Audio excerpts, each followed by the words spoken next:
Hello and welcome to the Paytech Show, the program where we explore the latest trends and innovations in the world of payments and technology.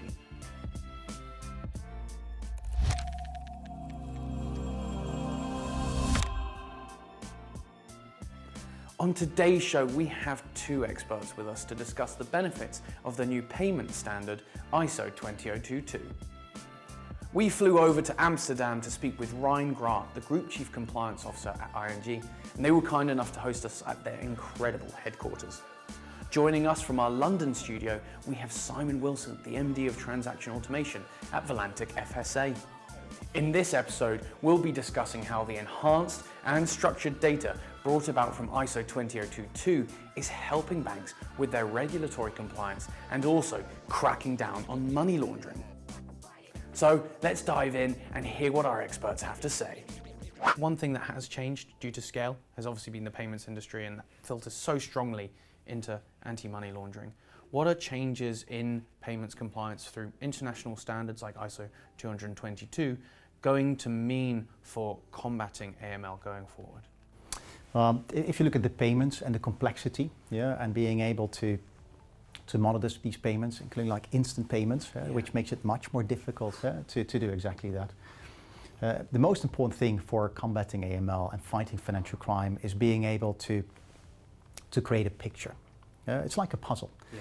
If you have all of these small pieces, and us looking at individual pieces does not give us the picture. But if we're going to combine that information, then we're going to get at a collective picture. That's exactly why, for example, we have transaction monitoring in the Netherlands, which is an initiative in the Netherlands to combine these small pieces of pictures to get one picture on what we're looking at and then be able to respond to it. And that's for payments, I think the biggest challenge is to be able to combine that information and to have that bigger picture, to have not the one criminal moving from the one bank into the other because we don't know from each other that we've just told them to not bank with us. Yeah, look, I think let's not stretch things too far. It's always a race to stay ahead between the bad guys and the good guys, as it were. But I do think it will genuinely help. The world, from a payments perspective, will at least be on the same message set. I won't go as far as saying the same standard because they'll still have plenty of variations even within ISO 20022. But it clearly helps when you've got the same message set and recognition of what data is there. I think with the upgrade of technology, you can leverage that data and actually react to it much more quickly, which means spotting things earlier.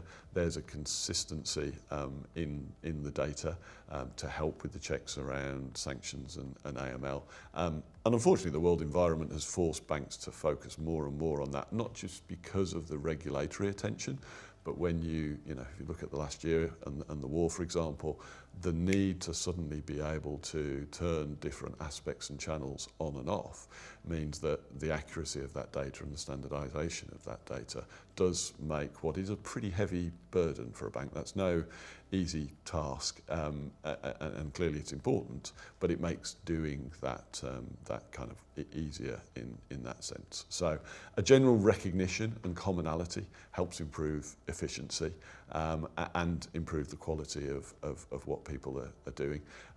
But let's be realistic. I don't think there's any room in that kind of area to be complacent. We're going to have to keep continuing to help things modernise and keep ahead of the bad guys. Looking at the criminals of the future being so global, and maybe these international standards are going to hopefully piece that all together in the future. So harmonization, in terms of harmonization across Europe, for example, and having more regulation and directive in terms of being more at arm's length and having the same requirements, and our systems being able to connect with other information, let's say environments, that obviously is going to enrich the information that makes that data becomes information to respond to.